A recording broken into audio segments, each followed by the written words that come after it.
ఇక్కడ ఏంటి అధ్యక్ష?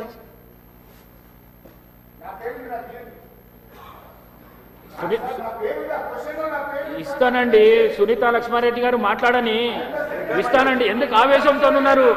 హరీష్ రావు గారు ఆవేశం తగ్గించండి, కూర్చోండి ప్లీజ్. ముఖ్యమంత్రి లీడర్ ఆఫ్ ది హౌస్, ఆయన మాట్లాడొచ్చు, ఆయన మాట్లాడొచ్చు. మీరు కూర్చోండి, మీరు కూర్చోండి, మీరు కూర్చోండి, మాట్లాడండి. శ్రీమతి సునీతా లక్ష్మారెడ్డి గారు మాట్లాడండి, మాట్లాడండి. కూర్చోండి, కూర్చోండి ప్లీజ్, ప్లీజ్. సునీతా లక్ష్మారెడ్డి గారు మాట్లాడండి.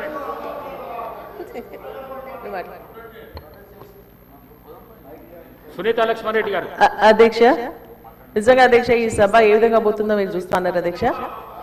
ఒక నిమిషం మాట్లాడతాను, క్వశ్చనే మాట్లాడతాను అధ్యక్ష. ఏంటంటే ఇది మాట్లాడేటప్పుడు మరి ఇంకొకరిని కించపరిచే విధంగా మాట్లాడడం అనేది పద్ధతి కాదు అధ్యక్ష. మీ సభ గౌరవాన్ని కాపాడాలంటే అవసరం. సునీతా లక్ష్మారెడ్డి గారు క్వశ్చన్ కు ఆన్సర్, క్వశ్చన్ అడగండి, క్వశ్చన్ అడగండి ప్లీజ్.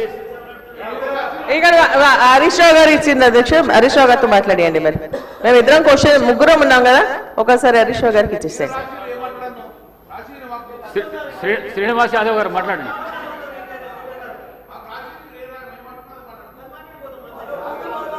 అధ్యక్ష,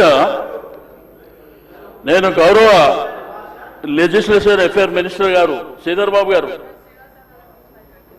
ఏం సార్ ఇది సభ నడిపించే పద్ధతి ఏంది? రెండోది ప్రధాన ప్రతిపక్షం. ఇప్పుడు మీరు ఆ క్వశ్చన్ ఆన్సర్ ఇచ్చేటప్పుడు స్పీకర్ గారు గౌరవ సభ్యులకు అందరికీ మాట్లాడే అవకాశం ఇచ్చారు. మాట్లాడినప్పుడు హరీష్ రావు గారు ఏం మాట్లాడారు మీరు చూసారు, మీరు రాసుకున్నారు కూడా.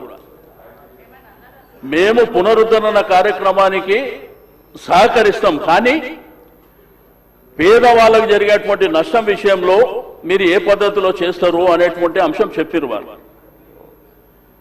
దాంతోపాటు కాళేశ్వరం మల్లన్న సాగర్ నీళ్లు తీసుకొచ్చి 2.5 TMC ఇస్తుండ్రు అనేటువంటిది దాని డీటెయిల్స్ కూడా చెప్పని చెప్పారు. ఎక్కడ కానీ ప్రభుత్వాన్ని కానీ లేకపోతే మీరు పెట్టినటువంటి ఈ యొక్క మూసీ రివర్ ప్రాజెక్టు విషయంలో కానీ అపోజ్ చేసినట్టు వారు మాట్లాడిన సందర్భం లేదు. కానీ ముఖ్యమంత్రి గారికి అంత ఆవేశం ఎందుకు? కడుపుల విషయం మాకున్నదా ఆయనకున్నదా? ఏం మాట్లాడుతున్నారు సార్ ఆయన? మేమేమన్నా స్పీకర్ గారు, మేమేమన్నా బాధ్యత రహితంగా మాట్లాడిన